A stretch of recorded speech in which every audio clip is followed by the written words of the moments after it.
Prime minister तो कहते हैं कि हम ओबीसी हैं, लेकिन उस ओबीसी प्राइम मिनिस्टर के ऑफिस में एक भी ओबीसी अधिकारी नहीं है। विश्वविद्यालय में हम लोग पढ़ाते हैं तो जहां भी ईडब्ल्यूएस का आता है कोई दिक्कत नहीं होती है, लेकिन ओबीसी का जहां आरक्षण होता है वहां एनएफएस, नॉन फाउंड सूटेबल, यानी पीएचडी है आपने पढ़ाया हुआ है, लेकिन आपको वहां पर स्थान नहीं मिलता है। भारत सरकार की ओर से संसद के पटल पर यह घोषणा की गई कि 2021 में जो होनी थी जनगणना, जो शायद उस समय कोविड था यह कहते हुए नहीं हुआ, वो 2027 में तक जो होगी उसमें जाति आधारित जनगणना होगी। लेकिन दिक्कतें आ रही हैं, और दिक्कतें आ रही हैं तो हम आज बैठे हैं बहुत ही एक सिलसिलेवार ढंग से। पिछले 3 बार इसी कॉन्स्टिट्यूशन क्लब में अपना समय देकर, कुछ पैसे खर्च होते हैं इसको बुक करने में, सांसदों को आमंत्रित करके कई आते हैं, कई आना मुनासिब नहीं समझते हैं, लेकिन हमें पता है कि हम सभी सांसदों को भी आमंत्रित करते हैं और संसद के ठीक सामने अपनी गुहार लगाते हैं, अपनी बात कहते हैं। अब दिक्कत क्या आई है? दिक्कत यह आई है कि जो सरकार ने घोषणा की थी कि हम जाति आधारित जनगणना करेंगे, उसने सबसे पहले ही धोखा दे दिया। क्या धोखा दिया? 32 प्रश्नावली, प्रश्नों का जो एक हाउस होल्ड सर्वे जिसको कहते हैं, जिसको शुरू किया गया है, उसमें 12 नंबर प्रश्न जो है, जिसमें यह पूछा जाता है कि घर के मुखिया किस समुदाय से आते हैं, उसमें लिखा गया है एससी, एसटी या अन्य। हमारी मांग थी कि ओबीसी समुदाय को चिन्हित किया जाए, नहीं किया गया। अब हम इसके लिए नेहरू जी के विरुद्ध तो आमरण अनशन नहीं कर सकते हैं, मांग नहीं कर सकते हैं, हमें मांग इसी सरकार से करनी पड़ेगी। और यह समझना होगा कि क्यों बार बार ये धोखा हो रहा है। मैं कोई यह नहीं कर रहा हूं कि कांग्रेस पार्टी के समय कोई धोखा नहीं हुआ। मंडल कमीशन जब वीपी सिंह द्वारा लागू किया गया, उसकी एक अनुशंसा, तो उसके बाद यह तुरंत सुप्रीम कोर्ट द्वारा स्टे लगा दिया गया, और उस स्टे लगने के बाद उस समय की सरकार, जो उसके बाद वीपी सिंह के बाद चंद्रशेखर जी कुछ समय के लिए बने और कांग्रेस की सरकार ही थी, उसने 3 चीजों को बहुत शातिराना ढंग से लाया। पहला क्या लाया? ईवीएम लाया। और दूसरा क्या लाया? उन्होंने कॉलेजियम सिस्टम लाया सुप्रीम कोर्ट में, यानी जज ही खुद जजों को नियुक्त करेंगे। और तीसरा क्या किया? तीसरा उन्होंने निजीकरण को बढ़ावा दिया। तो निजी रहेगा तो निजी क्षेत्रों में तो आपका आरक्षण है नहीं। दिक्कत यह थी कि अब ओबीसी भी शामिल हो गया, एससी एसटी को किसी तरह बर्दाश्त किया जा रहा है, लेकिन ओबीसी को जिस तरह से इस बार जनगणना में चूंकि ओबीसी को गिना जाना है, इसलिए षड्यंत्र शुरू हो गए हैं और उस षड्यंत्र को एक्सपोज करना जरूरी है। देखिए, ये बात सही है कि कोई भी सरकार, अगर कांग्रेस पार्टी ने उस समय ईवीएम को लाया था तो उसने एटीएम को भी लाया, कंप्यूटर को भी लाया। तो हम आज नहीं कह सकते हैं कि कंप्यूटर को हटा दिया जाए, हम नहीं कह सकते हैं कि एटीएम से पैसे नहीं निकालेंगे। लेकिन जो दिक्कतें हैं, क्योंकि मैं उस समय छात्र जीवन में था, तो उस समय हम लोग कांग्रेस के खिलाफ भी बोलते थे, इसी कॉन्स्टिट्यूशन क्लब ऑफ इंडिया में बोलते थे। तो आज हमें क्यों बोलना पड़ रहा है? देखिए, एक चरित्र होता है, आरएसएस का एक चरित्र है। आप गौर करेंगे, जब वीपी सिंह ने लागू किया मंडल कमीशन की एक अनुशंसा, तो उसके साथ साथ भारतीय जनता पार्टी ने राम मंदिर बनाने के लिए एक रथ यात्रा शुरू की।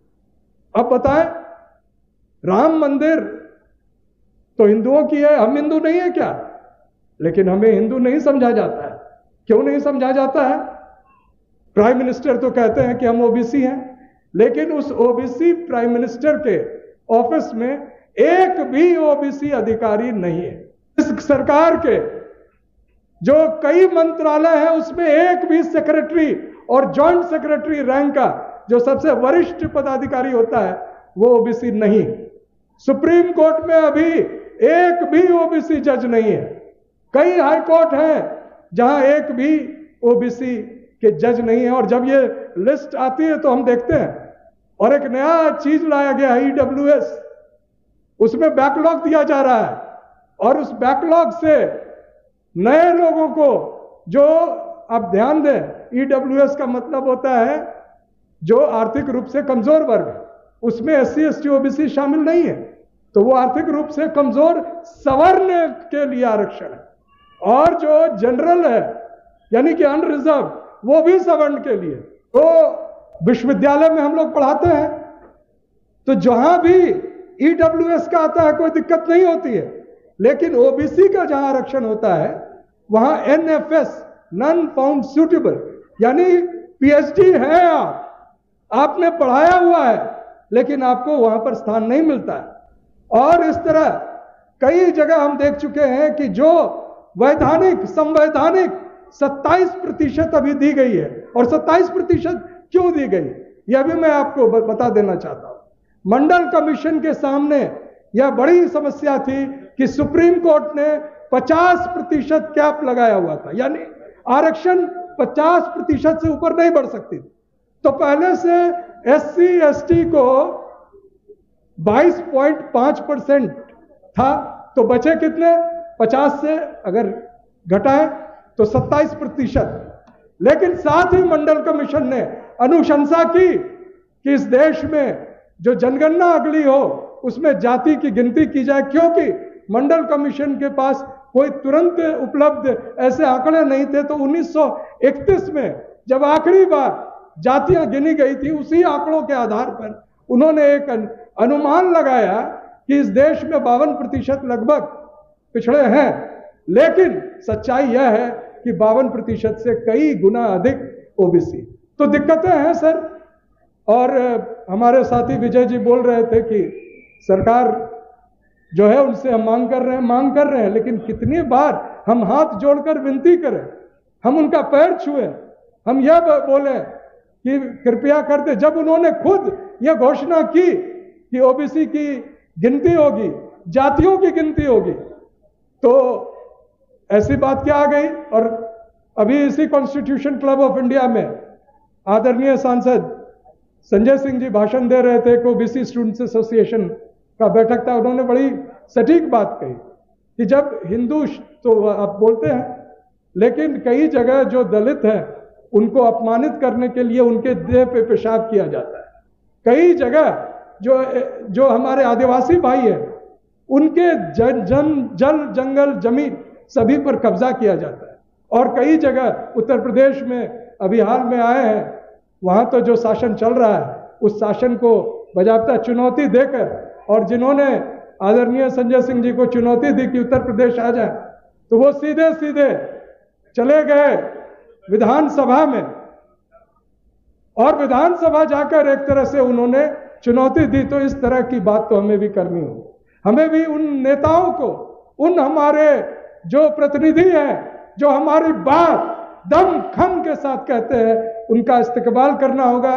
और यह समझना होगा कि मंडल कमीशन की सिर्फ बात नहीं है, बात यह है कि आपका एक भी हक नहीं मिलेगा अगर जाति आधारित जनगणना के डेटा में अगर दिक्कतें आएंगी तो आपको मान लिया जाएगा, जैसे कि वोट के समय जो मशीन है वही दे देती है, तो इस समय जो ऐप से होगा काउंट, जो आपके काउंटिंग, उसमें बता दिया जाएगा कि आप तो सिर्फ 10% है, आपको 52 बेकारी में कह रहे हैं अपने आप। सरकार का विरोध आप सड़क पे करने जाए तो तुरंत केस हो जाता है। तो एक बार उन्होंने किया था, एक बार वो कोविड को भगाने के लिए थाली लोटा बजवाया था। तो मुझे लगता है कि हमें भी अपनी बात को सुनाने के लिए कोई एक दिन मुकम्मल तय करके, और यहाँ हमारे कई साथी हैं वो तय करें, और पूरे देश में यह माहौल बनाया जाएगा कि जो प्रधानमंत्री जी हमारी बात सुने, इसके लिए चाहे थाली बजाना पड़े, लोटा बजाना पड़े, हम बजाएंगे। जय संविधान।